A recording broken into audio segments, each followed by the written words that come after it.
magkasama po tayo at nagpupuri at sumasamba sa Panginoon. I know, this time is a very challenging times, no? I mean, we have a lot of things to pray for.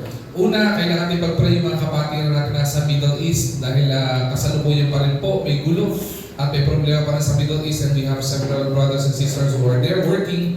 Pag-pray po natin sila, including po yung family ng mga nila Joan and nila Jos, no?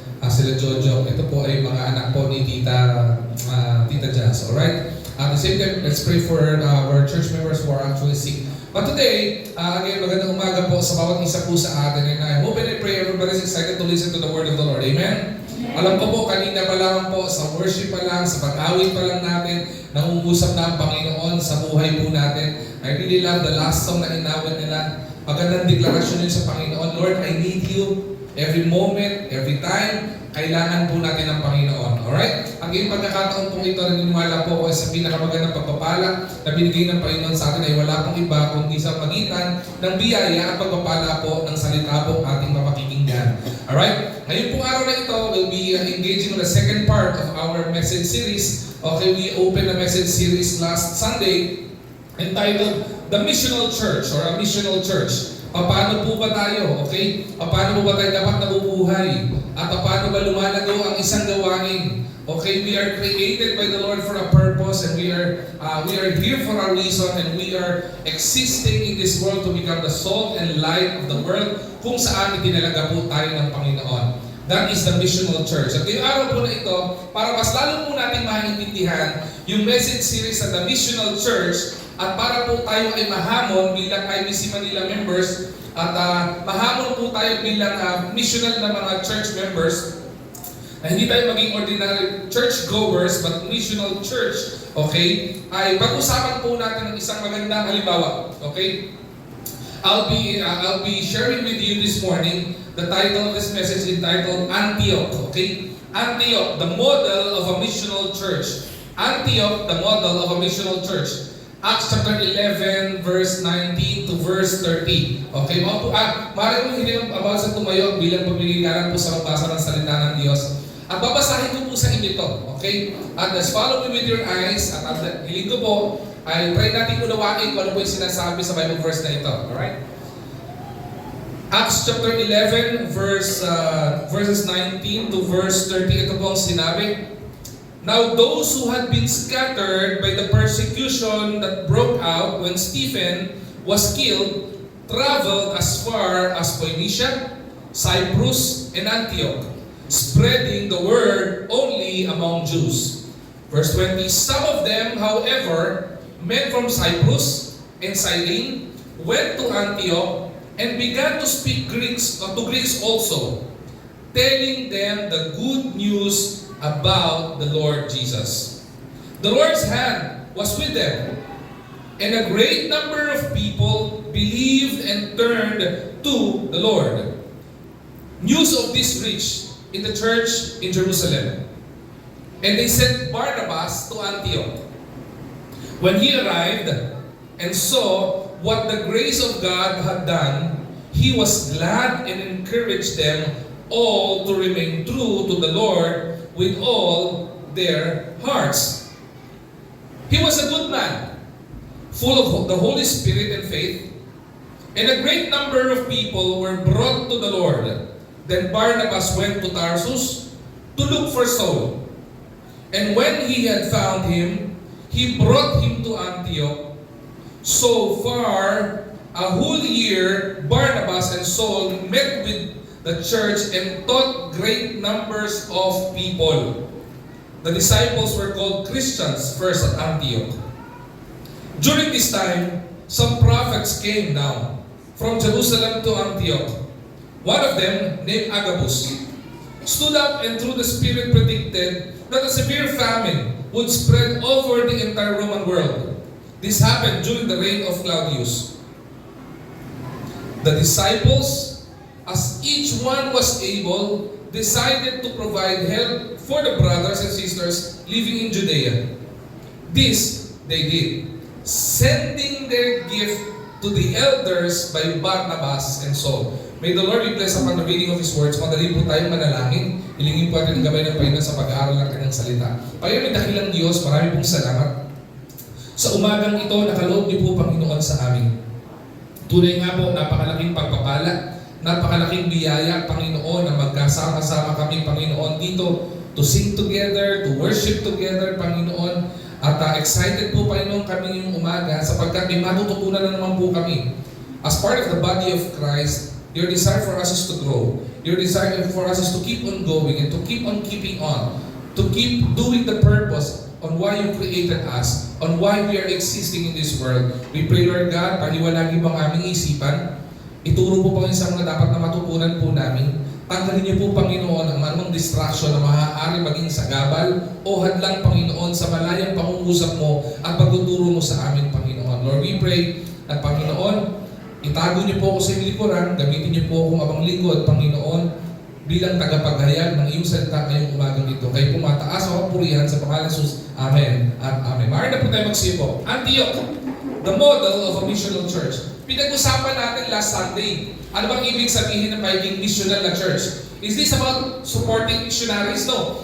Being a missional church is not about supporting missionaries alone.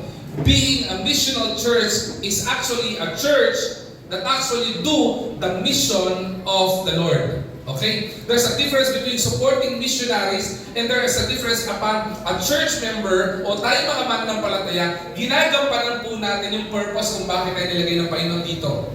Pastor, ano po yung purpose natin? Malinaw po na sinulat po yan sa Matthew chapter 28, verse 19 to 20. Sabi po ng Panginoon, before He ascended to heaven, sabi niya sa mga disciples, go ye into all the world and preach the gospel, di ba? Baptizing them in the name of the Father, and of the Son, and of the Holy Ghost. At alam ng Panginoon, magkakaroon ng challenge sa pag-share ng magandang balita ng Panginoon. Kaya may pangako ang Panginoon sa verse 20. At sabi ng Panginoon, and lo, I will be with you always, even unto the end of time. Okay, napakaganda mong pangako po na, ano po? Kahit na may challenge, kahit na may problema, okay? At alam natin kung binigay sa atin ng purpose ng Panginoon, maghayag lang ng magandang balita, mag-share ng magandang balita ng Panginoon, spread the good news, disciple people, di ba? Lead them closer to the Lord. Dali natin sa Panginoon, magkaroon ng personal relasyon sa Panginoon at magkaroon ng kalaguan sa pananampalataya. Alam ng Panginoon na mahirap gawin yan at maraming mga mananampalataya na mahihirapan po at magkakaroon ng mga persecution sa mga pagkakataon yan. Kaya nagbitaw kagad ng Panginoon ng pangako. Sabi ng Panginoon, ang mga anak, hindi ko kayo iiwan. He will be ascending to heaven, pero sasamahan ko kayo. Yun ang napakagandang pangako ng Panginoon.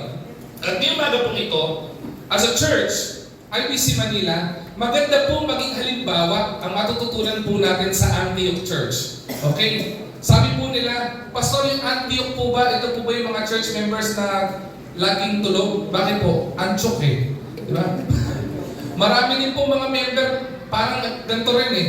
Yung pagdating sa gawain, Antioch, yung nachochok, laging parang, ayoko, sumusuko na. Napipigilan. No, Antioch is a good example of a model of a missional church. Makikita po natin ito. Ngayon, bigyan ko po muna kayo ng background dito. Kung mahilig po kayo sa history, alright, maganda pong tingnan po natin ito. At ito po ibabahagi ko po sa inyo, pakitingnan po maigi at pakiunawa ito before I lay down the points na matututunan natin kung paano naging missional church ang Church of Antioch, okay? Tingnan po muna natin yung historical background nito. The historical background of the early Christians and the historical background of where they came from. Okay? Tingnan po muna natin ito.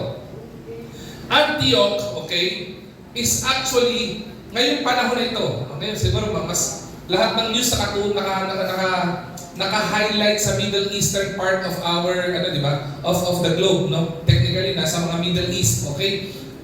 Ang Antioch po, now, is known to be Antakya, Turkey. Okay? Ito po yung Turkey ngayon. Isang city po yan sa Turkey, sa lower, makikita nyo lang po sa map. Okay? Nasa lower section siya ng Turkey. Bakit po critical po itong lugar na ito at bakit significant ito? Tandaan po natin, the early church will be the Church of Jerusalem. Okay?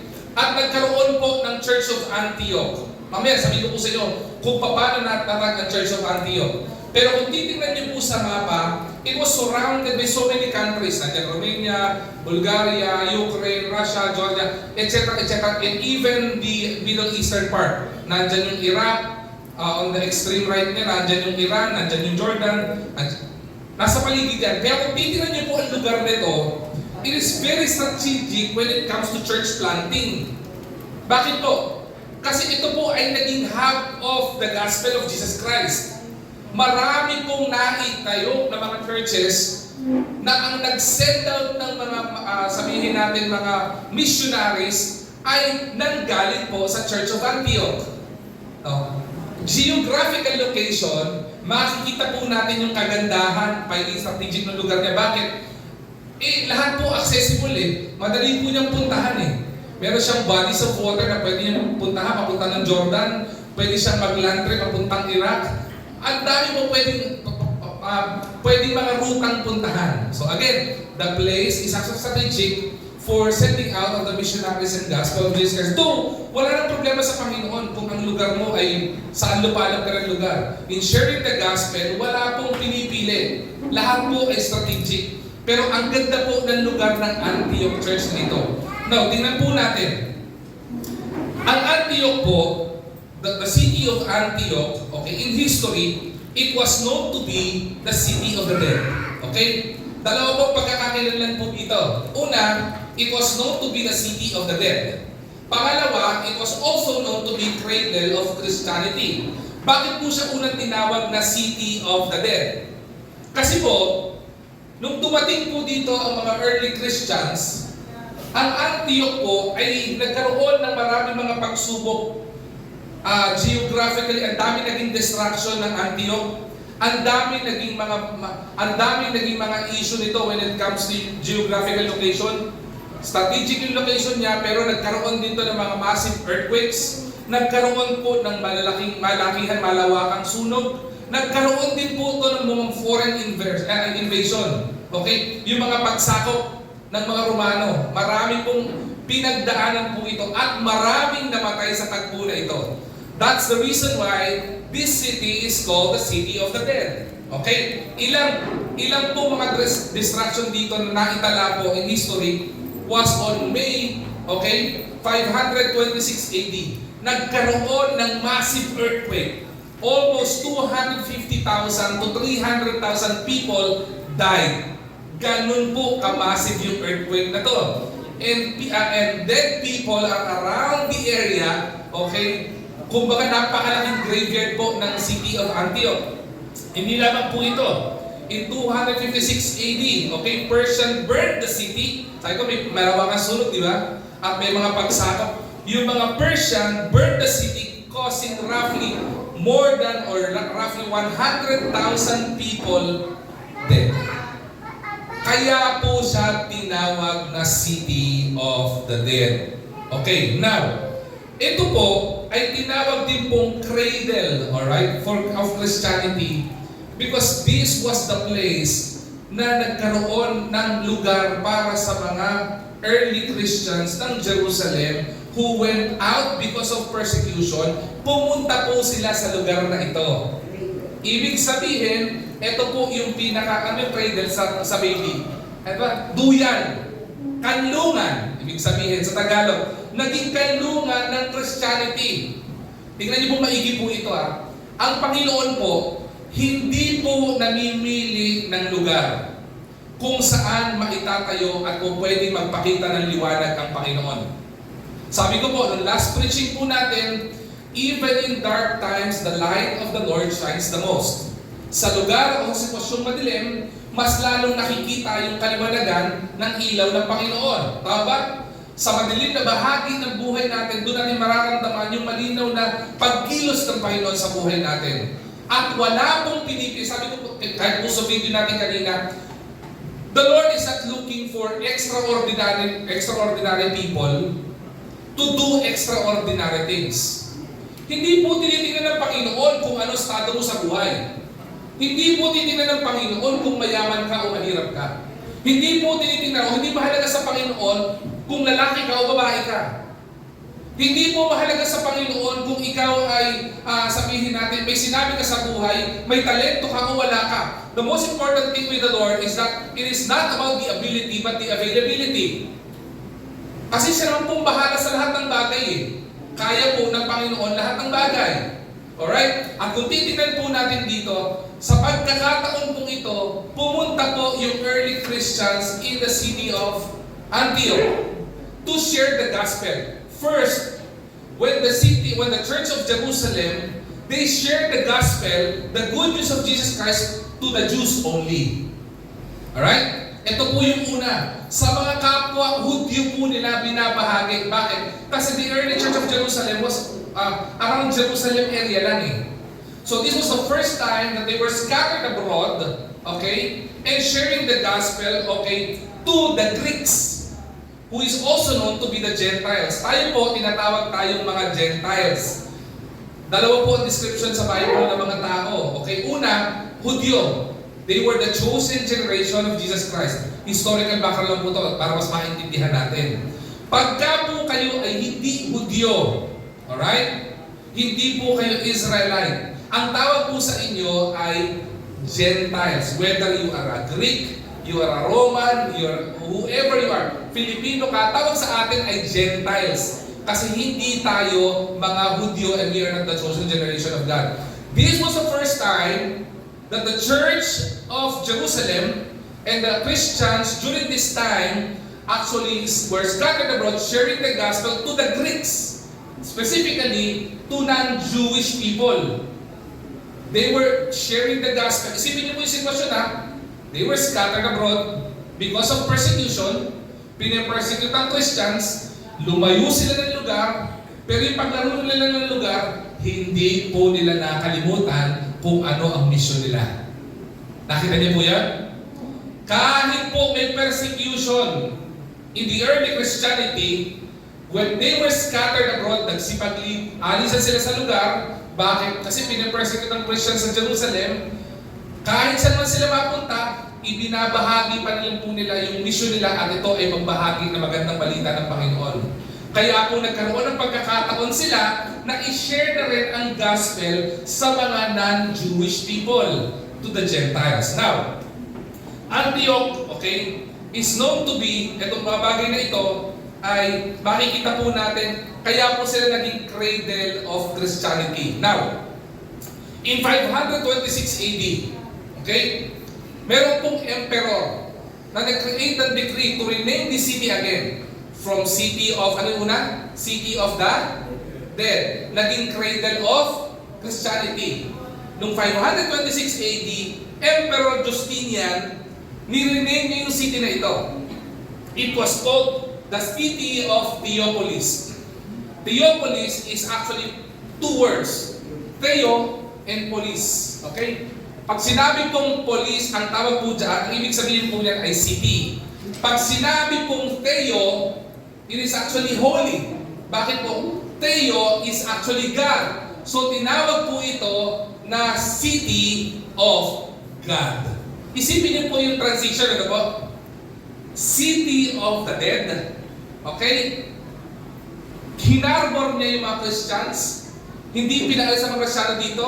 Naging lugar ito para maging kanlungan ng mga Kristiyanong pinapersecute. Kaya naibahagi ang magandang balita.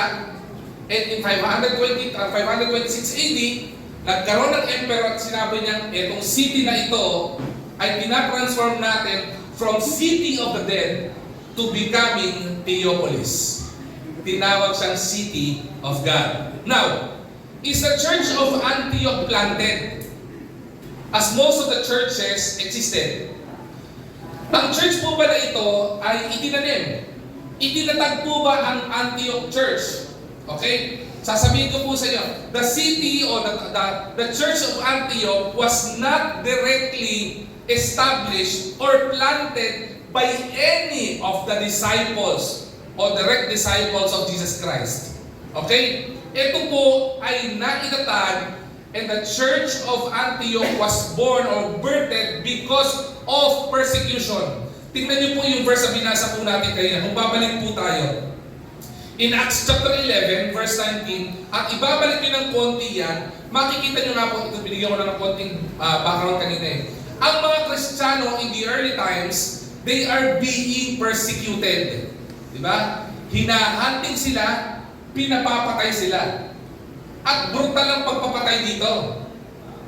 Ang pagpapatay dito, they were being stoned to death, they were being burned, okay? Remember the story of Saul? Di ba si Saul was a great persecutor of Christians? Di ba siya yung mga nangahunting? At kapag kasi namin approve, Kristiyano yan. Di ba may gagawin dyan? Dadali niya sa gitna ng city, okay? Dahil susunugin o kaya pagbababatuhin hanggang mamatay. Ganon kabrutal ang persecution sa Christians. Praise be to God, we're not living in these times. Because if we're living in these times, where would we be? Di ba? Baka marami sa atin natakot na. Ito hindi po eh. Pero sa pagkakataong ito, kaya po sinabi sa verse 19, they were scattered by persecution that broke out. The greatest story of martyrdom in the early church was the story of Stephen. Kaya niyo mo ba si Stephen? Si Stephen is one of the early church martyrs. Napakasipag po nitong Stephen. He was an evangelist. He was sharing the gospel. Grabe yung tenacity nitong tao na to. Grabe yung desire in sharing the gospel. Kung panahon ngayon, para mas makarelate tayo, nagbibigay ng tracts to, nag-share ng gospel. Di ba? Pinapakilala si Jesus Christ sa tao. Nagba-Bible study house to house. Nagdi-disciple. That's Stephen. At sabi ko nga po, may persecution during that time. It was approved by Saul na itong tao na ito ay masipag na Kristiyano, sharing the gospel of Jesus Christ. So ginawa sa kanya, to make the long story short, part of the persecution of Christian, dinala po siya sa plaza. Sipin niyo po and he was identified to be the follower of Jesus Christ. Listen to this carefully. Kasi hindi pa po uso yung salitang Kristiyano during that time. He was known to be the follower of Jesus Christ, sharing the gospel of Jesus Christ to people. Doing the mission that God has given to the Christians and to Christianity. And that is to share the gospel, baptizing them in the name of the Father, the Son, of the Holy Ghost, teaching them, discipling them, mentoring them to be closer and closer to God. At kung papasilin po natin, pinagbabato po ito. Sinimulan po ito. He was litigated by the Sanhedrin. Okay?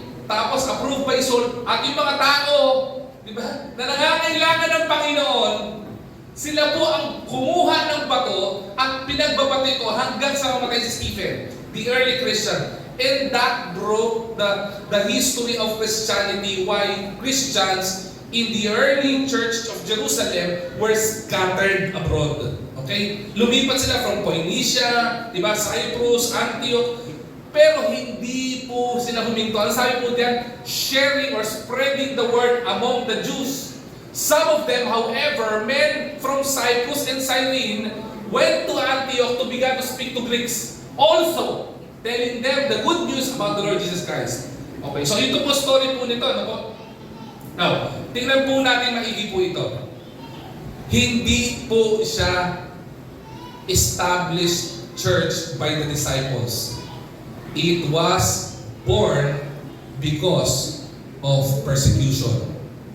Diba? Nagpunta dito yung mga early Christians who are persecuted.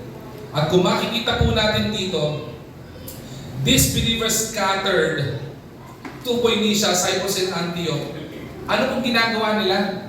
They are doing the mission work that God has given to the church. Sharing the gospel.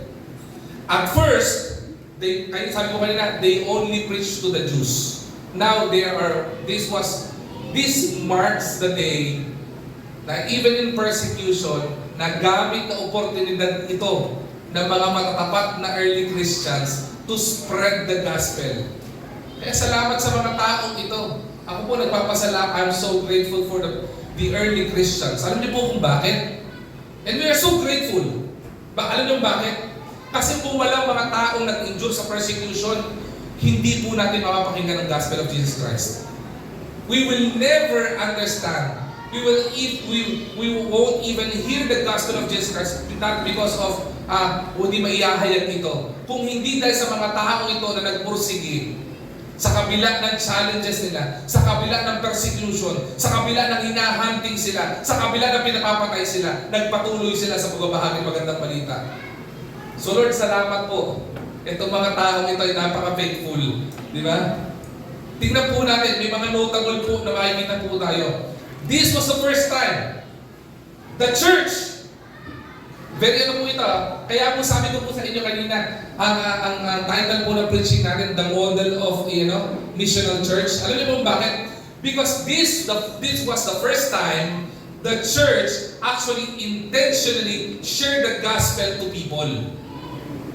Jews are also people. Pero ito yung intention na lumabas sila para ibahagi ang magandang balita sa ibang mga tao. Na hindi po sila na-stuck sa apat na corner ng lugar nila o ng church nila para magkita-kita lang. Lumabas sila, pumunta sila sa mga lugar na kahit na alam nilang magulo, sa kahit na alam nilang maraming persecution pa rin silang haharapin. Alam nila yung pupuntahan nila in Antioch, it was a city of the dead.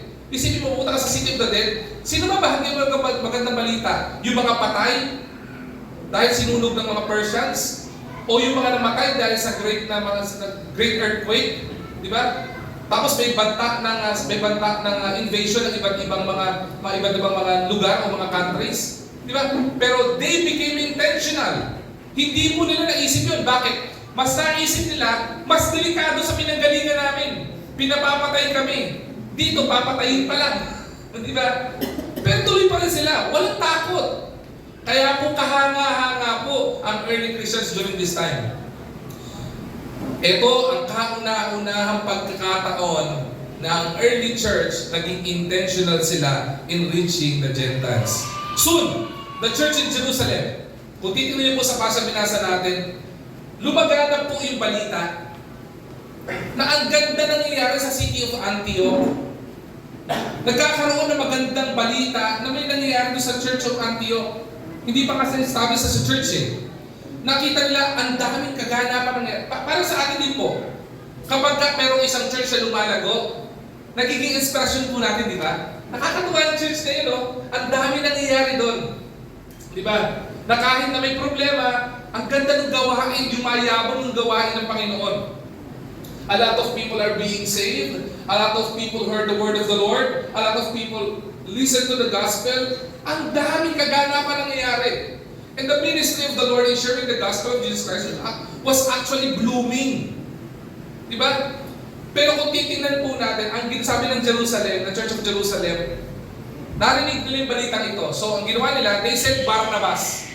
Okay? One of the early ministers of the early church. Okay? Pinadala po nila si Barnabas dito sa lugar na ito para mag-survey. Tingnan mo kung anong nangyayari doon. Pakibisita nga ang city of Antioch. So, look at the mission. Nakita po ni Barnabas. Sabi niya, the grace of the Lord is what is actually at work in this place. Diba? Kakaiba yung pagkilos ng Panginoon. Kakaiba yung gawain sa Antioch. Diba? The city of the dead.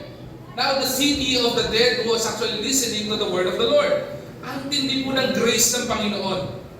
At ang nangyari po dito, nagkaroon ng pag-rejoice not only the church of Antioch or the church of Antioch, but even the church of Jerusalem. Pero ito rin po yung pagkakataon, ang ginawa po ni Barnabas, he went to Tarsus. Tarsus is a prominent character or place in the Bible. Bakit? Kasi dito po sila nagkita ni Saul. Sino po si Saul kanina? Si Saul was the first or the early prosecutor of Christians. Siya nagsasabi, kunyari si Joseph, Kristiyano to. Siya taga-identify nun. Tapos sasabihin niya sa mga Sanhedrin. Yung mga Sanhedrin, i-judge to. Yung mga taong meron, pagbabato dito, papatayin to. Si Saul yun. Anong kinalaman ni Saul? Bakit hinanap ni Barnabas si Saul? Diba? Ano din po yung kataga na, no? Kumukuha ka ba ng bato na ipupukpok mo sa sarili mo? Sipin nyo to the purpose of Barnabas is dalhin si Saul sa Antioch. So sasabihin dito, anong purpose ni Barnabas? Dalhin si Saul sa Antioch para malaman ang doon yung mga Christians at para mas madaming persecute? Hindi po. nagkaroon po ng leading ang Panginoon kay Barnabas to look and search for Saul. Because this was the time the Lord transformed the life of Saul from being Saul to Paul. Di ba? Kaya po, to make the long story short, marami pong naitatag na churches na ang ginamit po ng Panginoon ay wala pong iba kundi si Apostle Paul. Okay? Yan po yung story po niya. Kaya po mahalaga po itong Antioch na to. At makikita po natin yan kung bakit. Alright? At ito rin po, kagandahan po, napakakulay po ng Antioch. Because Antioch, or the city of Antioch, the church of Antioch, this was also the first time na ang mga mananampalataya was called Christians. Okay? Sa Antioch po nangyari yun. Okay? Alam niyo po dati yung story ng Ictus fish. Alam niyo may fish na, no? Yung pendant na may isda. Alam niyo po bang simbolo ng Christianity yan? Because when they were persecuted, for them to identify themselves, ang gagawin nila, pupunta sila sa sahig, magdodork sila ng fish. So alam na nila, ito ay follower ni Jesus Christ. Nung pagdating sa Antioch, hindi na po nila kailangan magtago pa nun. They were identified or they were named as Christians. Meaning they are followers of Christ. Now, bago po ako mag-engage doon po sa points ko po, tingnan po natin mga prominenteng tao sa story nito ng Church of Antioch. Una, of course, the Christians, the early Christians, okay, who actually do the mission of the Lord, and that is to share the gospel. Isang prominente is Barnabas. Barnabas is actually the one who encouraged the believers in Antioch. Ang sabi ni, pagpunta nito, di lang po siya nagmeron. Ano ba nangyari dito? Ay, napakabuti ni Lord dito. Hindi po ganoon. Ang ginawa ni Barnabas pagdating niya doon, they gathered all the Christians na makikita niya at hinamon po niya na maging faithful kayo. Diba? Be faithful in serving the Lord. Diba? Makikita po lang sa binasa po natin yan eh. Diba? And when he arrived, he saw the grace of God and he was glad to encounter them all and all to remain true to the Lord with all their hearts. Yun po ang encouragement na ginamit po ni Barnabas sa mga early Christians sa Antioch. Okay? Sumunod, si Apostle Paul. Apostle Paul, being a prosecutor, he is actually intelligent. And he is also a missionary. Hindi lang po siya missionary, he was also a theologian. Okay? Naging maging theologian po ito. He helped Barnabas in discipling the early church of Antioch. Alright? Bakit ko po sinabing theologian? Okay? Meron po kasing naging issue sa Antioch. Okay? Bigyan ko lang po ng konting background. Okay? Sa mga lalaki, mahalaga po yung circumcision pagdating sa mga Hudyo. Alright? Sa atin, mahalaga lang yung circumcision. Bakit? Para masabing lalaki ka. Bakit? Kasi pag lalaki ka, dapat Julina. Diba? Hindi ko kasi masabi, diba? At least medyo same ng konti. In the early Christianity, sa mga Hudyo, kapag ka uncircumcised ka, ibig sabihin, hindi ka identified with Christ. Okay? So, meron pong mga early Christians in this area na issue sa kanila, kailangan circumcised or ano ka. Kasi kung hindi ka circumcised, ikaw ay hindi ka ma-identify kay Christ. Binasag po yun ni Apostle Paul at ni Barnabas.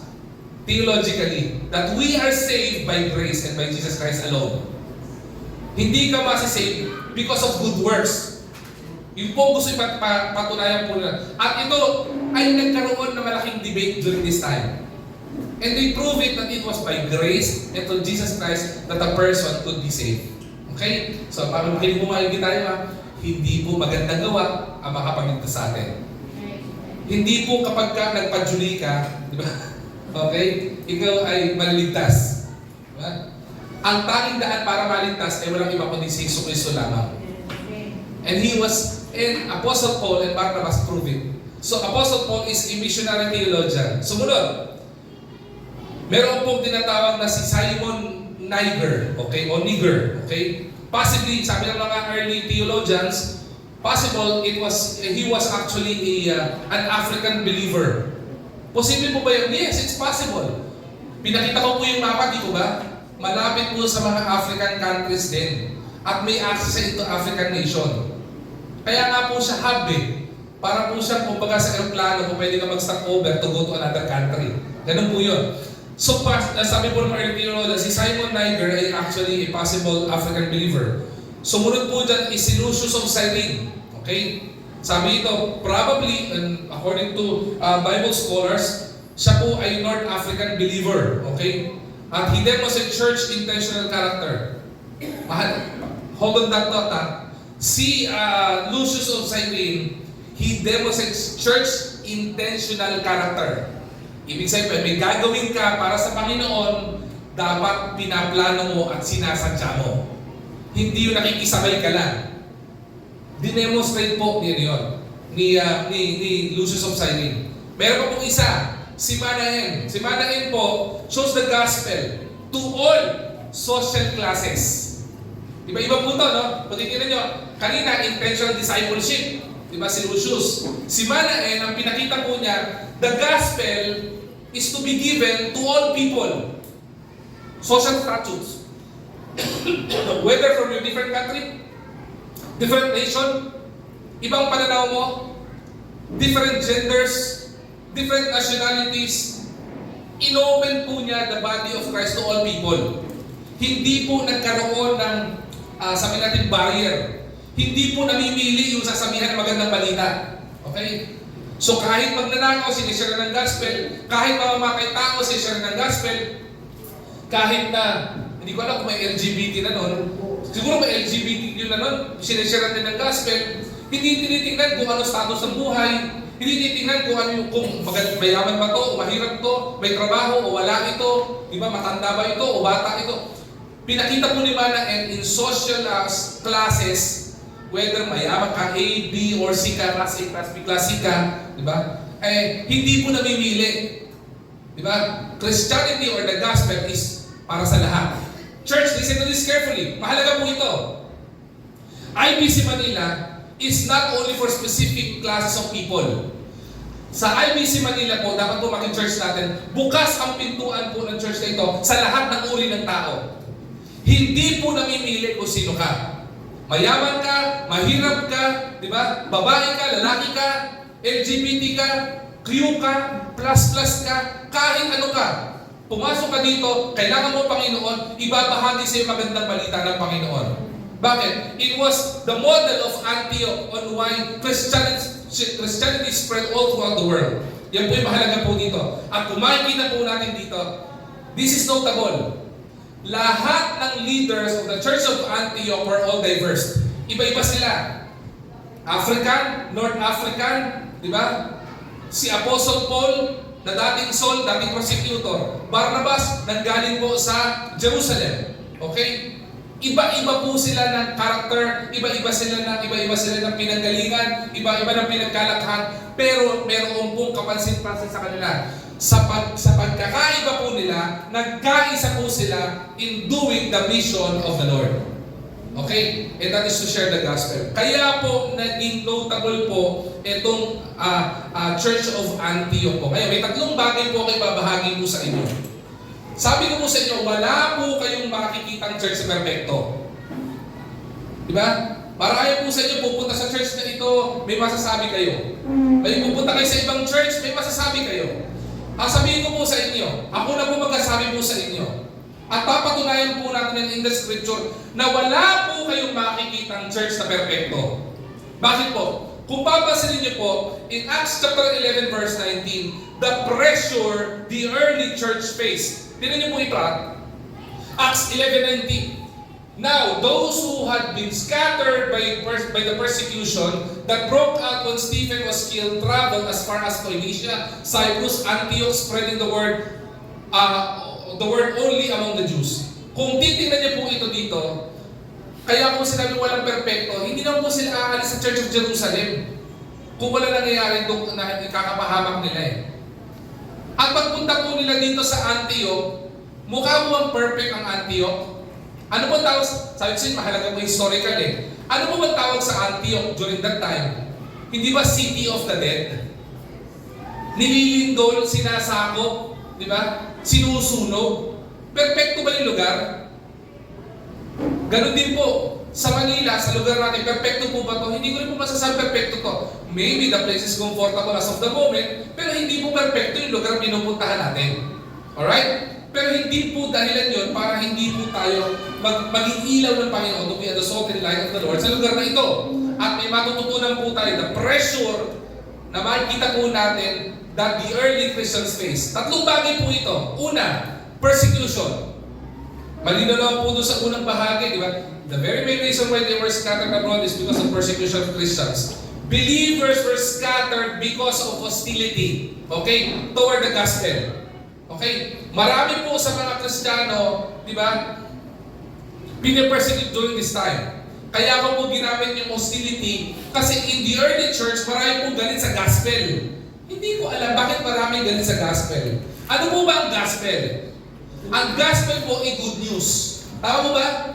Sino po ang mga galit sa good news?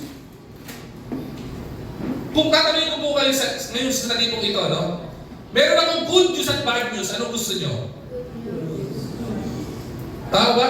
Bakit noong unang panahon, maraming tao hostile when it comes to good news? When I say hostile, in Tagalog, poot, may galit. Bakit may galit ang mga tao? Di ba? Sa gospel of Jesus Christ. Magandang balita nga po yun eh. And even it led to the destruction of Christianity. Pinapapatay mga Kristiyano eh. Unang pressure na hinayap nila to in the early church. So paano sila naging model of mission, naging model of missional church? Meron silang pressure, meron silang persecution. Yun nga po kagandahan eh. Di ba? Even in dark moments of our life, the light of the Lord will shine the most. Mamaya makikita po natin yan. Alam po, excited tayo as I'm excited to share the word of the Lord. No? Una, persecution. Pangalawa, prejudice. Ano po may ibig sabihin ng prejudice? Prejudice po ay pagtanggi. Yung mga tao in the early times, okay, hindi lang po sila galit sa gospel. Tinatanggihan po nila yung gospel. Right? Inilalayuan po nila ang gospel. Sino po dito ang mga nag-visitation? Taas nga po kamay. Yan. Salamat, may isa. Dalawa, tatlo. Naku, nakakalungkot itong reality nito. At least may nag-visitation. Habang nag-visitation kayo, nabibigay kayo ng gospel. Ito, sino nung nagkakape tinapay tayo, sino nag-participate sa kape tinapay? O yung participate ng kape tinapay? Taas na po ang kamay. Yan. Pansin niyo po, pag inaabot niyo yung kape at saka tinapay, yung pagkain literal, tinatanggihan, bibihira po ang tumatanggi. Bakit? Pagkain po yun eh, hindi mo ba? Pagkain po, hindi tinatanggihan masyado. Unless medyo mayaman yan. May sugar ba? May creamer ba? Minsan nga po, hindi pa tayo tapos magtimpla, may lumalapit na naman po niyan. Tama mo ba? Pero, nung binabahagi mo yung trucks, ay okay po ako. Hindi po nangyayari ngayon lang yan. Nung panahon din po ng early Christianity, may pagtanggi din po. In the early church of Antioch, they also suffered prejudice. They're not only sharing the gospel to the Jews, now they're sharing the gospel to the Greeks and to the Gentiles. Nung sinishare po nila to, meron din pong mga pagtanggi. Ito po yung struggle ng early church. And listen to me carefully. This is also the same struggle of the present church. Pag tumatok po kayo sa bahay, di ba? Akala naniningil kayo ng kuryente. Wala kami dito. Walang tao. Pero may sumasagot. Di ba? Ang weird ng mga tao na pagmatok ka, di ba? Mag-share lang po kami ng gospel tracts, bibigyan lang po namin, wala kami dito. Grabe yung pagtanggi, no? Yung pagtanggi may halong pag-isinungaling. Ganon din po yung naramdaman po nila. Persecution, prejudice. Pangatlo, na pinakamalaking problema po ng early Christianity ng Antioch, okay, is the pagan culture. Antioch was one of the most immoral cities in the Roman world. Lahat po ng immorality nandito. Kung sa panahon ngayon, pwede natin sabihin red district ito. Mag-isip na kayo ng lahat ng kasamaan nandito. Okay? Kaya nga po tinagurian po itong immoral na lugar eh. Di ba? Saan ka pupunta? Bakit ka pupunta bilang isang Kristiyano para pumunta sa isang immoral na lugar? Meron ba nag-isip sa inyo? Magbili nga po kayo sa lugar na Red District sa Pilipinas. Sa area lang, Red District, pinakala ba ang Red District? Nandito yung mga bars, di ba? May mga... Ha? Paano nyo alam? Poblasyon. Talaga alam nyo pa yan. Di ba? Ang dami ganyan, no?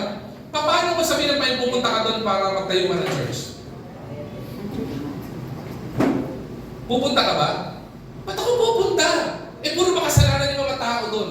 Exactly the point. Kaya pinapunta ng Panginoon yung mga early Christians sa Antioch kasi kailangan ng lugar ng Panginoon. Amen?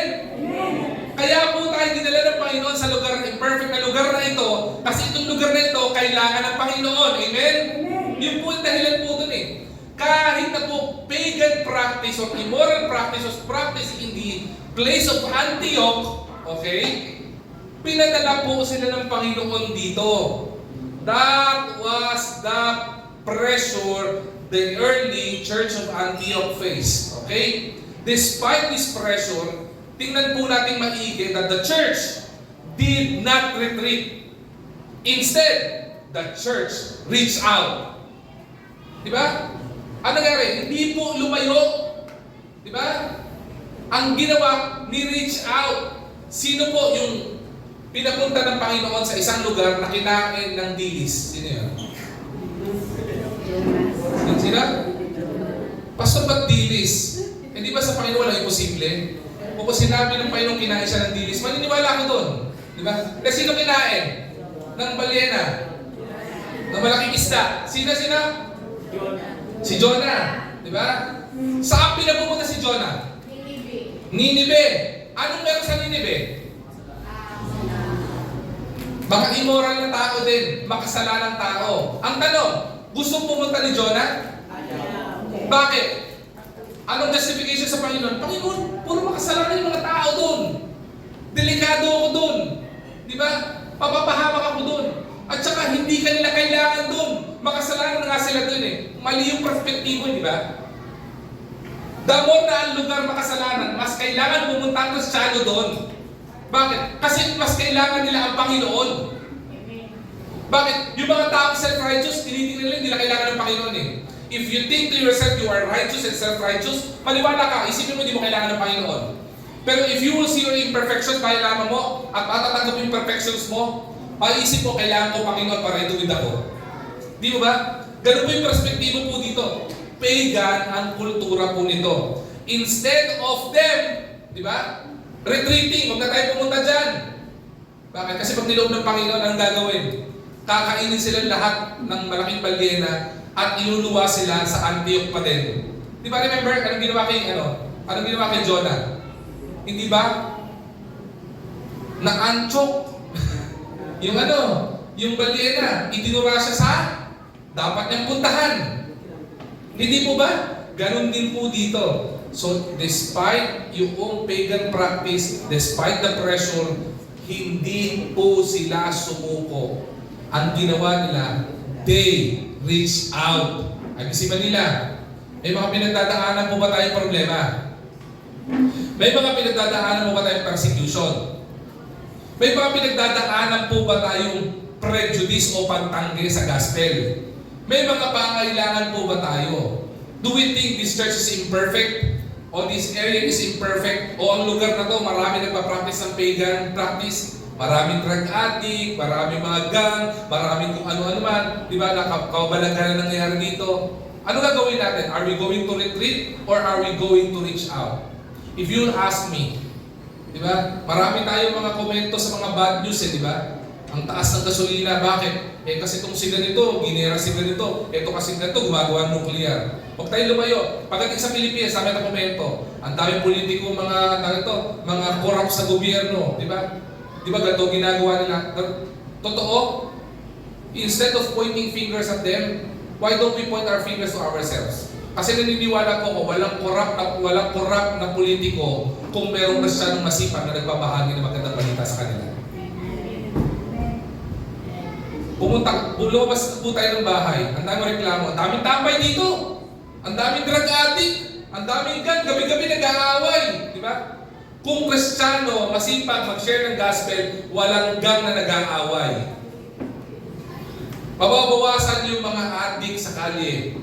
Mababawasan yung mga snatcher. Mababawasan yung mga kidnappers. Mababawasan yung mga gumagawa ng mali pag nakita ang Panginoon.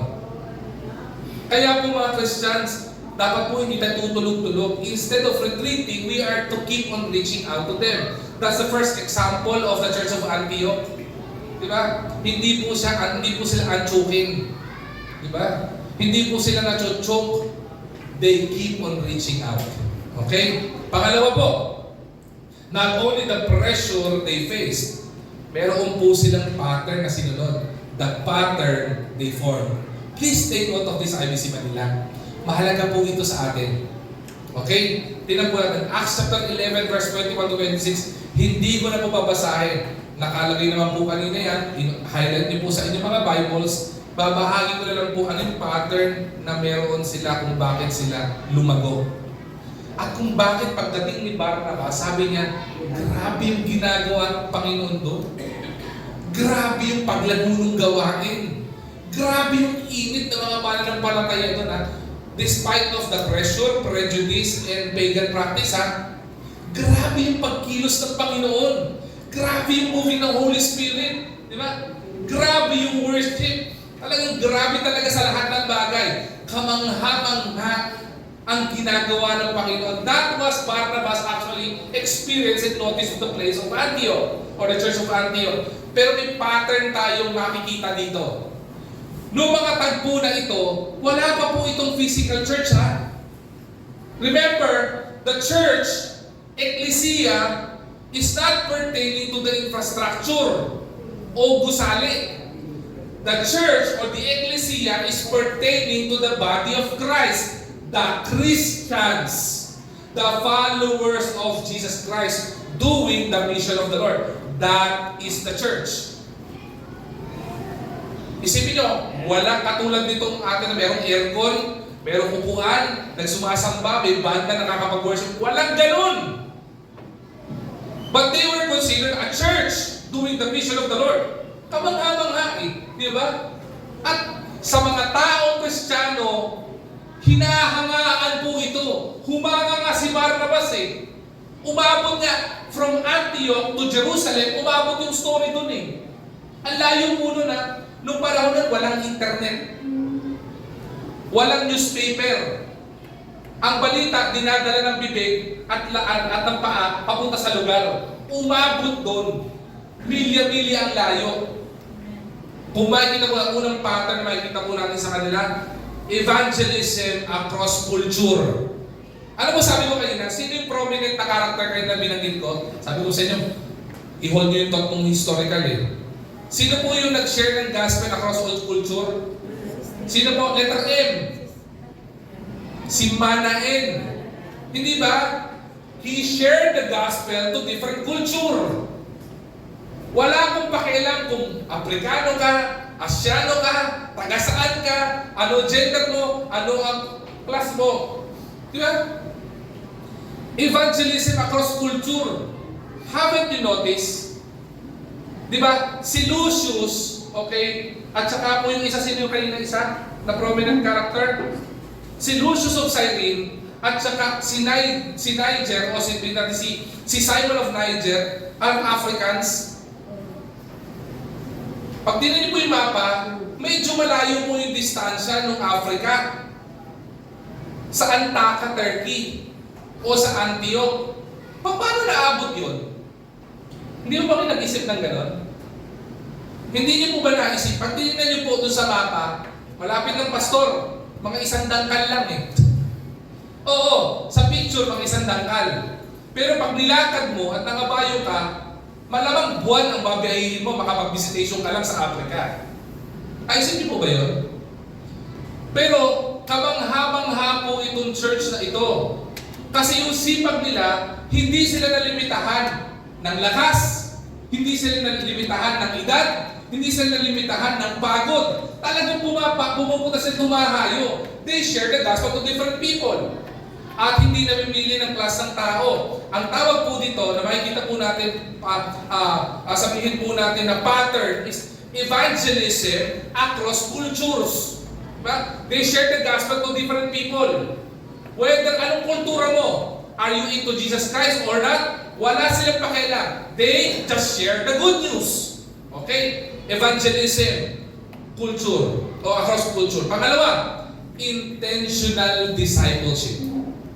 When said intentional discipleship, merong nakakilala sa Panginoon, share ng gospel, babarkadahin yan, didikitan yan, kakausapin yan, tuturuan yan, gagabayan, papatnubayan, ipapanalangin. Intentional discipleship. Di ba? Hindi lang nila ini-evangelize, dinidisciple. Tinuturuan magbasa ng Bible, tinuturuan mag-interpret ng Bible, tinuturuan manalangin, tinuturuan sa lahat ng aspekto ng pang-spiritual. Intentional. Di ba? Kaya Christians, pagdating dito, pag may nakita akong katabi, di ba? Let me share with you the word of the Lord. How can I pray for you? Di ba yung maganda, intentional na ginagawa? Sumunod, leadership development. Nag-develop sila ng mga leaders, di ba? Nagme-mentor sila ng mga leaders, nagtuturo sila ng mga tipong susunod, ng mga pastor, manggagawa ng Panginoon. Di ba? They keep on teaching. Bakit po mahalaga yan? Hold on that thought. Hindi pa po ako tapos. Magkakadugtong po itong point na to. Mamaya malalaman nyo kung bakit mahalaga po itong leadership development na to. At kung ano ang naging impact ng leadership development na ito into the ministry of the Church of Antioch. Okay? Leadership, discipleship, o development. Di ba? Parang po sa atin, meron tayong mga mga leaders po dito. Di ba? Si Lolo Berto, si Lolo Jello. Di ba? Si anak kong Jellong, hindi ko naman anak, pero dadang tawag sa akin. Di ba? Minimentor po natin yan. Bakit? Pinag-pray natin sila maging next na elder ng church. In other words, pinag-pray natin yan na maging deacon ng church. Bakit po hindi ginagamit yung deacon? Ginagamit din naman po natin. Kaso naging naging biro na po sa maraming church na yung mga deacon o board of deacons naging board of demons. Sorry for the term. Bakit? Parang po kasi mga naging deacon, imbis na buuin yung church, sila pa naging dahilan para magkawatak-watak yung church. Pero minemento, tinuturuan po natin sila ng gospel. Tinuturuan po sila para maging leaders. Kaya makisan po kanina, tinuturuan din po natin sila na mag-lead ng prayer. Kaya nakita niyo po kanina si Lolo Berto na nag-lead ng prayer. Hindi po sa si Pastor DJ. Oh, medyo, yung mukha po ni Pastor DJ, medyo susunod na rin kay Lolo Berto. Kayo kung anong dahilan, hindi ko alam. Kayo na bahala doon. Ayaw ko maging judgmental. Mahal ko rin si Pastor DJ. Siya na pinag-lead natin. Mamaya, isipin nyo. Sa offering natin, di ba? May kumakanta. Sino kumakanta sa offering? Sino? Si Jello. Oh, mamaya. Si Jello. Oh, mamaya, ang maglilid ng sa offering natin, si Jello. Kaya sabi niya, pagkanta ko po mamaya, sabihin niyo po ako, hindi, mamaya makikinig lang kami sa'yo. Bakit po natin sila, tinetrain po natin sila to become leaders? Nangyari po ito. Pattern po ito ng Church of Antioch. Tinetrain niya yung mga young people, yung mga nagseshare ng gospel to become future leaders of the church. To become future missionaries of the church.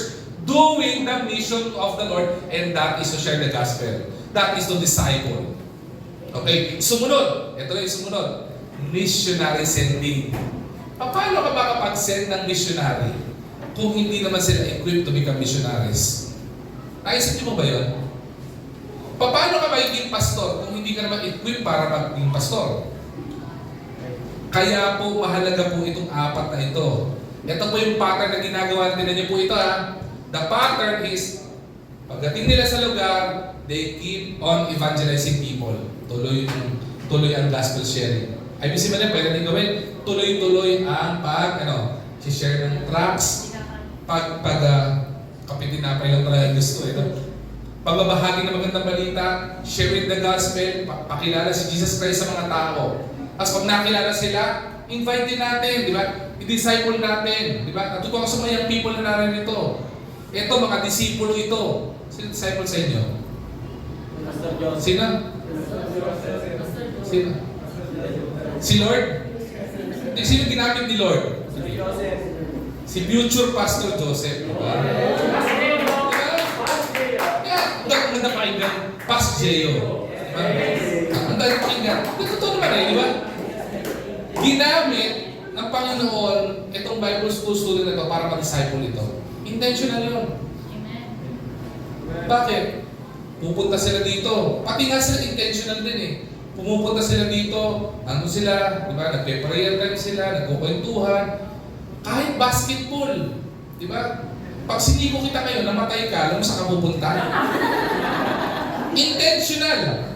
Pastor, intentional Paul yun eh. Intentional yung discipleship. Binibisita, kinakaibigan, di ba? Kung may pagkakataon, may pampakain si Kuya Jay, papakainin niya, di ba? No? Pinapakain ba yan? Araw-araw. Kaya pala walang allowance sa Bible school para tumitira eh. Di ba? Pero intentional ang ginagawa discipleship. Now, pag na-disciple to mga to, umangat ng konti, katulad nila Kuya Jeno at saka ni Lolo Berto, dinidisciple na sila para maging leaders. Ngayon, pag na-disciple sila, we will send them out to mission. Sabihin natin, O Jelo, ikaw ang mag-handle ng para sa ministry natin ng Young Professionals Group. Pinapadala for missions. Lolo Berto, ikaw ang mag-handle ng mga kalalakihan natin, mga elder na matatanda at mga elder na kalalakihan. Pinapadala. At kung titingnan niyo po ito, you look at big churches in the Philippines. So, tayo lumayo. Sa Pilipinas lang. Maghanap kayo ng church na lumago sa Pilipinas. Lahat ang lumalagong church sa Pilipinas, nag-evangelism. Lahat ang lumalagong church sa Pilipinas, intentional na nagdi-disciple. Kapag ka ang church nag-train ng leaders, okay, for discipleship and development, at nagsesend ng missionary sa mga mission work na pinapagawa ng Panginoon, that church is growing. Alam niyo bakit? The Antioch church was not just growing. Alam niyo kung ano? They were going. Hindi lang sila lumalago, kumikilos ang Church of Antioch. Ay, ibig nila, kapag ka hindi tayo nag-evangelism, delikado ang church na to. Kapag ka wala tayong intentional discipleship, delikado ang church na ito. Kapag ka wala pong nag-train ang church na ito, infrastructure lang ang church na ito. Kapag ka wala po tayong pinapadalang missionary na mga natitrain ng church na ito, this church is actually stagnating. Alam mo yung mga nag-stagnate? Ang tubig na nag-stagnate, bumabaho. Tama mo ba? Ang tubig na nakatambak lang, bumabaho, nabubulok. Ay, bisi ba nila? Huwag naman tayo mabulok. Di ba? Kaya nga po, medyo na-alarma ako ng konti eh. Sino po sa atin nag-evangelism dito? Di ba? Sino po sa atin na nag-discipleship? Sino po sa atin na nag-train ng leaders o may nag-train bilang leaders? Sino po dito willing to go into mission work? Mas pa kailangan ko punta ng Africa, Papua New Guinea, hindi naman kailangan yun eh. Ang daming mission na po pwedeng gawin. Hindi ba? Ang daming ministry pwedeng gawin in the local church alone. Pero dito, kahanga-hanga po ito. Kasi kung makikita nyo, yung mga susunod na church na pag-uusapan natin, may impact ang Church of Antioch. Pag pinag-aralan na po natin the Church of Thessalonica and the Church of the Philippi at yung mga ibang churches, makikita mo may impact ang church na ito. Because the missionary who pastored the church, who ministered to that area, came from the Church of Antioch. Came from the city of the dead, who became the cradle of Christianity, and who became Theopolis, the city of God. At ang Antioch became a model of missional Christianity. At panghuli po, hindi nakita natin yung pressure they face. Nakita natin yung pattern they form. Mahalaga yung pattern they form na. Pakipicture nga po yung pattern they form. Pakibalik anak, please. Yung apat, pakipicture nga po ito. Kung pwede niyo pong gawing wallpaper po ito sa phone nyo o sa ano, gamitin nyo nga po. Dati po, ako ba nag-evangelism? Ako ba nag-disciple? Ako ba nag-train ng leader? O ako ba nag-send ng missionary? O church ito? Para maging reminder sa atin ito. And believe me, wala pong magiging empty chair kapag ka po ginagawa ng church to. We're not talking about numbers. We're talking about impact. Di ba? We are talking about impact. Sumunod po, panghuli po, the process they followed. Paano po sila naging missional church? Ano po yung prosesong kanilang sinunod? Acts chapter 13 verse 1 to 3. Basahin ko po sa inyo to. Bakit? Mahalaga po kasi ito. Wala po sa team verse natin. Ano sabi po dito? Now in the church at Antioch, there were prophets and teachers. Sabi nito, eto na si Barnabas, Simon called Niger. Kaya po siya Niger, di ba? Kasi nga po, dark. Okay? Lucius of Cyrene, Manaen, who had been brought up with Herod, the Tetrarch, okay? And so, the major characters in the church of Antioch. While they were worshiping the Lord and fasting, the Holy Spirit said, ang sabi ng Holy Spirit dito, set apart for me Barnabas and Saul for the work to which I have called them. So after they had fasted and prayed, they placed their hands on them and sent them off. Tatlong bagay po makikita po natin proseso dito. Na maaari ang church natin may kakulangan dito. Na itong pattern na ito ay po pwedeng pattern ng church na ito kung paano po church na ito ay magiging missionary. Alright? Tatlong bagay. Una, the church learn to worship. When you come to this church, you are not here to be consumers. Pupunta ka sa church na yan, bakit? Ang ganda ng praise and worship, nakaka-bless, grabe. Di ba? Pupunta ka sa church, kasi yung praise and worship leader, ang pogi. Di ba? Pag kumanta, parang sino yun? Yung artista, Sino? Si Phil, Phil, parang si Philip Cesar, nagpapasuntayer ata yun. Okay, di ba? Ang galing ng banda, yung tumutugtog ng gitara, grabe. Di ba? Ang galing mag-lead. Yung nagda-drums, grabe, nakakatuwa siya mag-drums. Nakahangin yung damit niya. Parang ang layo nun Diba? I mean, consumer ang tawag doon. Nakakatuwa kasi nakakatuwa si pastor. Ang dami ko natututunan sa kanya. Ang dami yung jokes na binabato every Sunday. Baka yun ang tinitake notes niyo, ha? Huwag naman sana po, no? Diba? Nakaka-encourage yung salita ni Lord. Consume it. When you go to church, you are here to worship the Lord. Diba? Nandito ka para sabi sa Panginoon, I worship you. Lord, nandito ako para magpasalamat sa iyo. Nandito ako para bigyan ng kaluwalhatian ang pangalan mo. Nandito ako para sumamba sa iyo. We are here in this church to worship the Lord. They ministered to the Lord. We came here, akala natin, we are blessed. But we are here to bless the Lord. Lord, nandito po ako para magpuri sa iyo. Yung, Lord, gusto kong blessing, that's prosperity gospel. Bakit? Totoo. Yung pagpapala, alam ni Lord nyo, para magpapalain. Pero you are here to worship the Lord, to give glory unto His name. Your life or our lives was created by God, sanctified for His glory, to bring glory to God. Worship. Natutunan po nila to. Church of Antioch, sa kabila ng sila ay tinaguri ang city of the dead. Ano ginawa nila? They still worship. Tinatanggihan sila yung gospel, they still worship. They are rejected by people, they still worship the Lord. May prejudice, they still worship the Lord. May pagan practices of culture, they still worship the Lord. Walang nagpahadlang sa paglilingkod at pag-worship sa Panginoon. Christians, magandang pattern na matutunan po natin. Ang church na kahanga-hanga ay yung church na marunong sumamba sa Panginoon. Hindi ba? Hindi lamang po ito. Ang sinabi po dito, in verse 2, while they were worshiping the Lord, ano sabi ito? And fasting. Okay? Ano sabi ito? They are not only worshiping, but they are waiting. Ano ibig sabihin ito? They fasted and prayed. Akala po kasi natin during the early times, ang fasting, akala ng maraming Kristiyano, hindi ka kakain. Diba? Kasi may hinihiling ka kay Lord. Tandaan po natin, there are modern fasting already.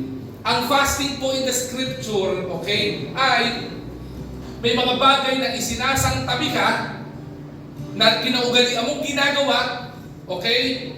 At ang ginagawa mo, idinidevote mo yung sarili mo in full attention sa pakikipag-communicate kay Lord.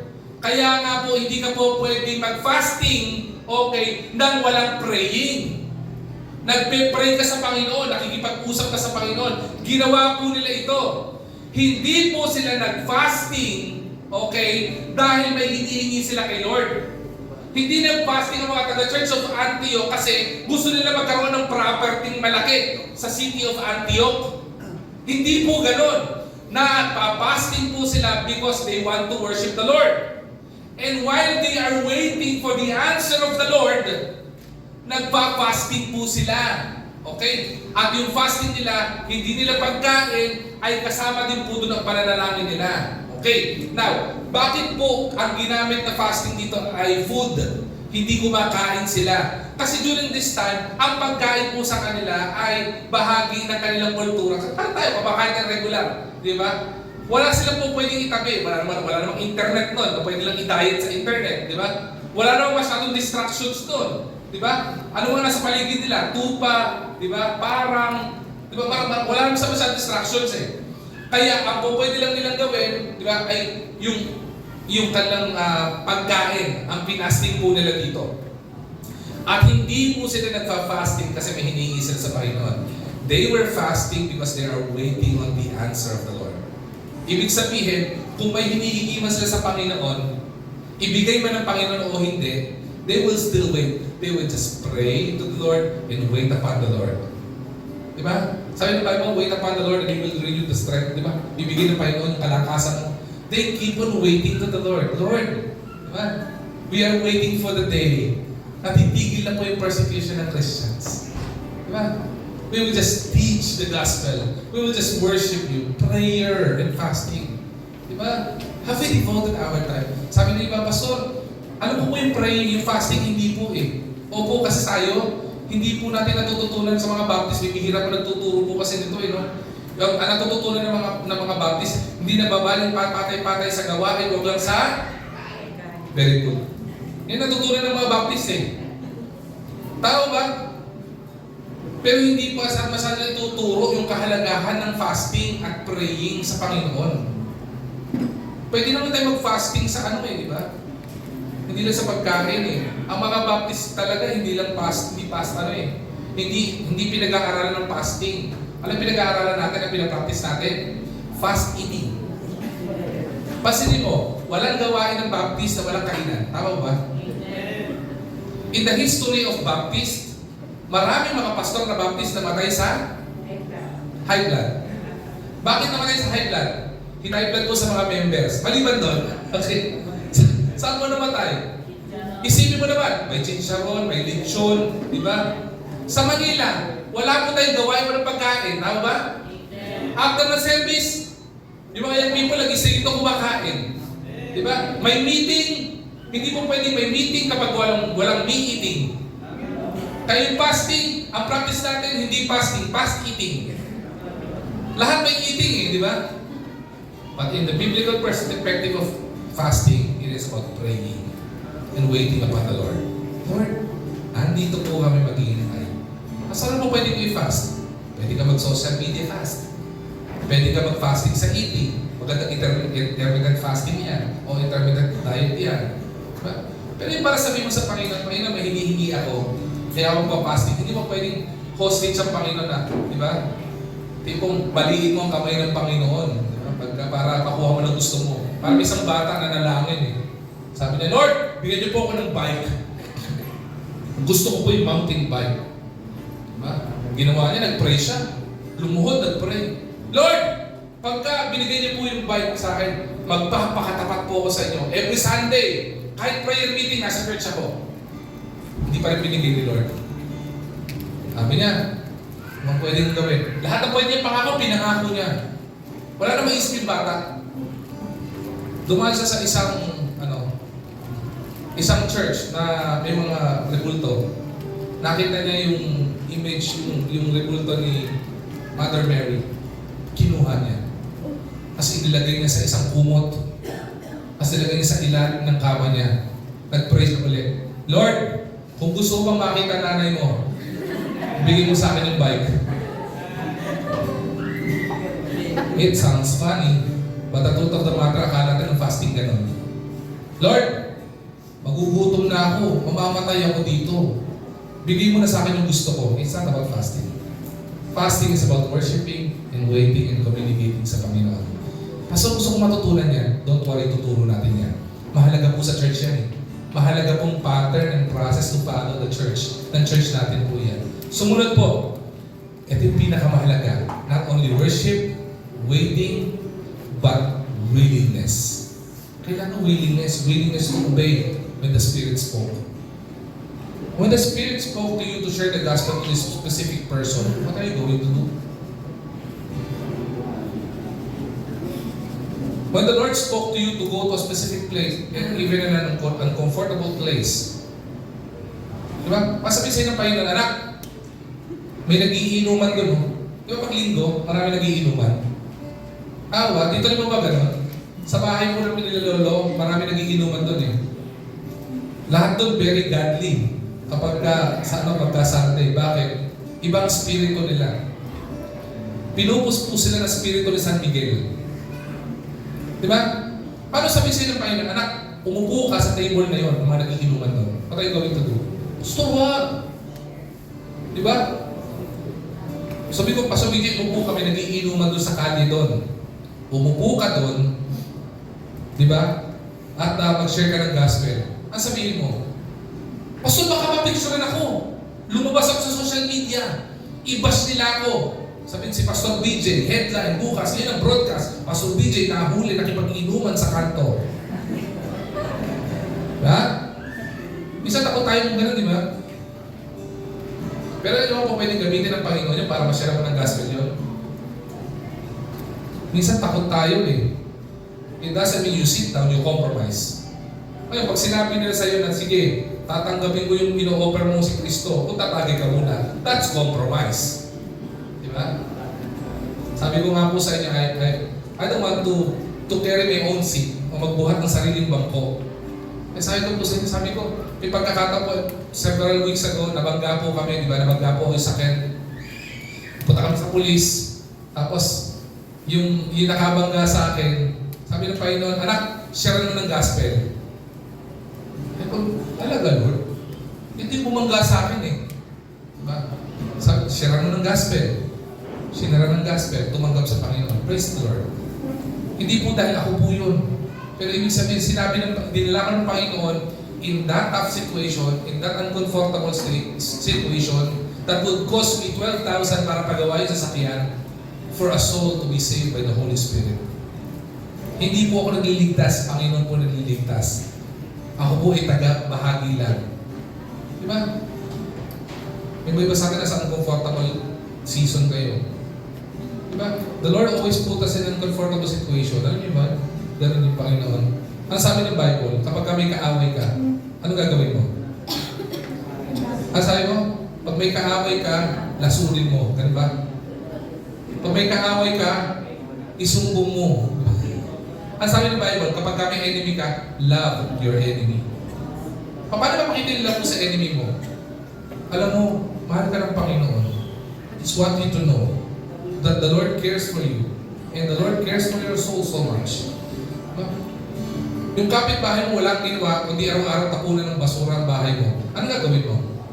Tapunan mo rin ng basura? Share the gospel to them. Pero hindi po mangyayari niya kung walang willingness.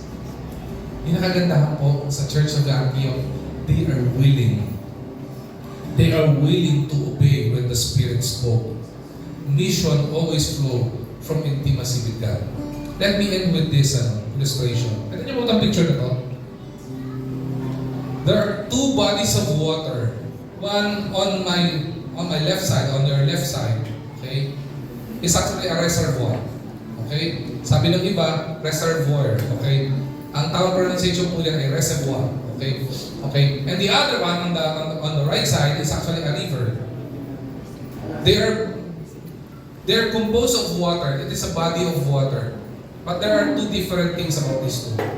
Yung reservoir po, they collect water. Okay? but they release the water when they intended to release it. Okay? Pero marami po, bibihira po, hindi po nare-release yan, di ba? Diba sa atin, we reserve water. Yung mga unang panahon, maglalagay kayo ng drum, ilalagay nyo sa alulod, tapos ang gagawin nyo, gagawin nyo siyang tambakan ng tubig. Hindi na po pinapayo ng DOH yan. Alam nyo ba bakit? Kasi nagiging tampulan ng mga lamok o nagiging dyan nagkakaroon ng dengue. Hindi na naging nagkakaroon dyan. Ngayon pa medyo malaki yung body of water. Katulad ito, parang old swimming pool. Itong reservoir na to, pwede siyang magbigay ng capacity of thousands and thousands of liters of water. But if you don't release it, what would happen? Ano mangyari dyan? Magdadarken yung water, magkakaroon ng lumot, di ba? Magkakaroon ng bakterya, magkakaroon ng lamok, at ang pinakamasakit, okay, babaho siya. At hindi siya magiging kagamit-gamit. Tama mo ba? Meron po ba, gusto yung painumin ko yung tubig, pero kunin ko sa kanal na stagnant yung water? Ay, may bagong juice akong pakikita sa'yo. Walang sinabi gulaman dito. Pag dinaklot mo, meron pang brown na medyo bilog-bilog. May Coco Crunch. Ayun, kadiri ka ng pastor. Patapos na yung preaching, ganyan pa yung ano. Mabaho, hindi ka pakipakinaba. Hindi maiinom, unhealthy. Reservoir. Pero meron pong isa, yung nasa kanan, ito ay river. Yung river, kung mapasin yung ganda, no? Ang ganda ng tubig. Pero isang kapansin-pansin dito, the river continuously flow. Hindi po niya kailangang i-release. Kasi aagos at aagos siya. Sa ilog na yan, napakasarap po magtampisaw. Ang sarap po dyan, malamig ang tubig. Di ba? Malinis ang tubig dahil maagos na maayos. Okay? Hindi katulad ng stagnant water o kahoy, hindi mapakinabangan. Sa ganyan, dahil free-flowing, maiinom mo. Di ba? And because it flows, what happened? It brings life. Bakit? Yung stagnant water, kapag yan ay punong-punong bakterya, kahit ipandili mo ng halaman yan, baka maging dahilan pa para ikamatay ng halaman mo yan. Lalo din, di ba? Basura yan, o may langis yan, makakamatay ba yan eh? Inumin mo yan, posibleng patayin ka yan. Pero sa ilog, dahil free-flowing yan, it brings life. Pastor, anong kinalaman yan sa church at sa Antioch Church? Many churches today functions like reservoir.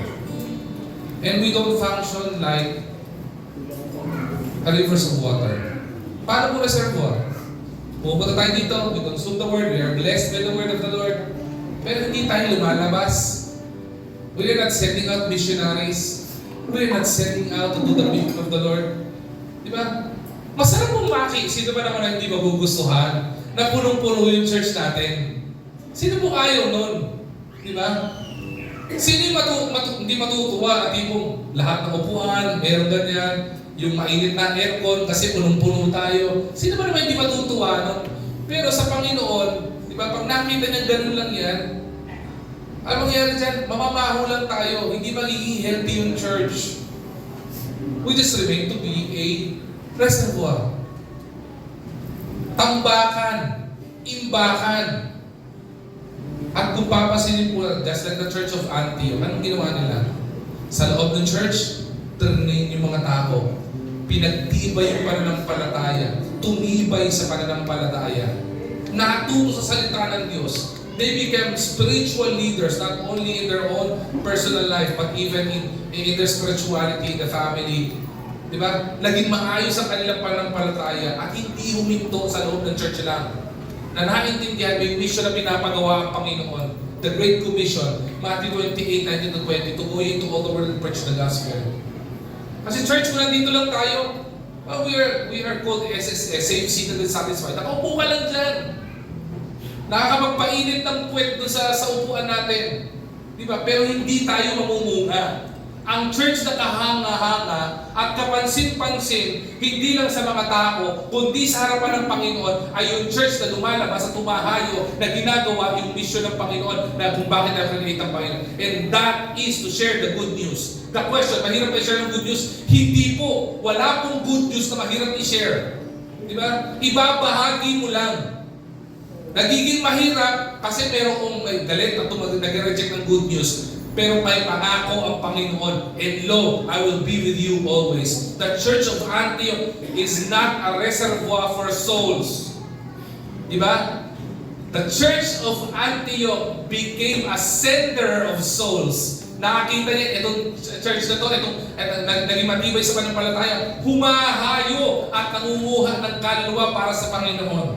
Inilalapit sa Panginoon. It receives the gospel, but it also releases missionaries. We are fed by the Word of God. Praise the Lord. Are you blessed kapag nag-church kayo? I hope so. Di ba? Kasi po nakakatuwa po kapag napupunan tayo ng gospel, di ba? Napupunan tayo ng salita ng Diyos, tumitibay yung pananampalataya natin. Okay po yun. Pero kapag na-overfed ka, hindi mo nire-release yan. Di ba? Araw-araw sino kumakain? Lahat tayo araw-araw kumakain. Pero kailangan mag-release tayo. Bakit? Kasi magiging lason sa katawan yan. Kaya po maraming church, ang pangit ang analogy, no po? Pero kung totoo, kaya po maraming church, kahit anong ganda ng church, di ba? Kahit anong dami, pagdating sa loob, toxic. Alam niyo bakit? Ayaw kasing i-release eh. Ayaw kasing turuan, lumabas para maghayo. Ayaw turuan para mag-share ng magandang balita. Kasi kung nandito lang tayo, mamamaho tayo, mag-i-stagnate tayo, hindi tayo lalago, at hindi tayo magiging kapakipakinabang sa harapan ng Panginoon. Ang gusto ng Panginoon sa atin ay para tayong flowing river. We receive the gospel. We are empowered by the word of the Lord, and we are going to pursue the work of the Lord. Antioch teaches us that the church was never meant to be a museum. It was never meant to become museum for saints. Hindi ito para maging tambayan at display. We're all called saints. Diba? Diba? Lahat tayo, maliwala kayo sa hindi, lahat ng anak ng Diyos santo. Diba? Santo Joseph, diba? Gaganda ng mga Santo Berto, Santo BJ, gaganda ng mga we're all called saints, but the church is not meant to become museum for saints. The church is called to become mission station for the Savior. Ito yung station hub na ipiniprepare tayo to do the work of the Lord. Dito sa loob ng church, ini-equip tayo ng Panginoon para mas matibay tayo. Let me end with this. A church that stops reaching the lost has already lost its purpose. Ulitin ko a church that stopped reaching the lost has already lost its purpose. Meron pa po ba tayo? IBC Manila, puso sa puso po. Meron pa po ba tayong urge to reach the lost? May excitement pa rin po ba kayo na muhot ng kaluluwa? Kasi kung wala na, maybe we need to shut this church down. Bakit? Nag-i-stagnate na lang tayo dito. Kasi ang church was called to become the salt and light. Kasi kung nakikita-kita tayo dito and we're not doing the mission of the Lord, and we are not serving our purpose, if the church stopped reaching for the lost, it has already lost its purpose. The church is not called merely to gather believers. It is called to send witnesses. Tapos tayo, become witness of God's grace and glory. Who is praying for a healthy church? I hope I'm praying for a healthy church. Believe it or not, I'm praying for the church to be a healthy church. But a healthy church is not measured only by the seating capacity. Ano yun yan? The church or the health of the church is not measured by its seating capacity. It is measured by sending capability. Kapag ka po, healthy ba yung church? Oo. Bakit? 100 seating capacity na kami. O 1,000 seating capacity na kami. Or, grabe, 3,000 seating capacity na kami. Hindi po natin ma-amaze si Lord doon. The healthy church is not measured kung gaano karami upuan. A healthy church is measured upon its sending capacity. How many leaders have we sent out para mag-share ng magandang balita ng Panginoon? God is still looking at this very point in time for churches like Antioch. Church that worship the Lord deeply. A church that disciple people faithfully. And a church that sends people and faithful believers boldly. The mission of God continues today. But let me end with this question. Will we be an Antioch church? Pagtingin ba tayo? Ano ba tayo? Antioch church ba tayo? Pastor, Antioch pa rin po tayo. Opo. Pero wala po sa iyo Antioch na Antioch. Sana Antioch na kahanga-hanga. Na kahit may pressure, may pattern na sinunod, at mayroong naging intentional discipler, at may intentional in sharing the gospel of Jesus Christ. That is what the Lord wants. Sana po, IBC Manila, maging hamon po sa atin ito to become a missional church. Totoo, hindi pa po tayo tapos sa Antioch. Pinutol ko po kasi mahaba po ito eh. So next Sunday, allow me to share with you the character of the Antioch church. Tingnan po natin kung ano naging ugali nila. And believe it or not, kapag na-adapt natin ito as a church, I don't know where the Lord will lead this church. I might be God in this church, but the word of the Lord will continue. Maybe dumating ang Panginoon, abutan ng Panginoon, pinakamagandang abutan ng Panginoon church na ito, o sakali mag-rapture o dadalitin tayo ng Panginoon. Ang prayer ko, Lord, sana, pag dumating ka sa lupa, abutan mo ang IBC Manila buo pa din, at kami ay nagtatapat sa iyo at ginagawa yung mission na pinagawa mo sa amin. Are we willing to become an Antioch church? Ganda po na, ano? Ang dahil problema ng Antioch church sa pagsisimula nila, pero ang dami nakatingin sa kanila. They become a model of a missional church. And because they are sending church, they are missionary sending ministry, alam niyo po ba, ang daming church na naitayo sa paligid nito, from Asia Minor to all over the world, that comes from this church. Because Antioch becomes a sending church to all people who needs the Lord. Sana po, naging hamon sa atin na tayo ay maging missional church. Tumayo po tayo lahat.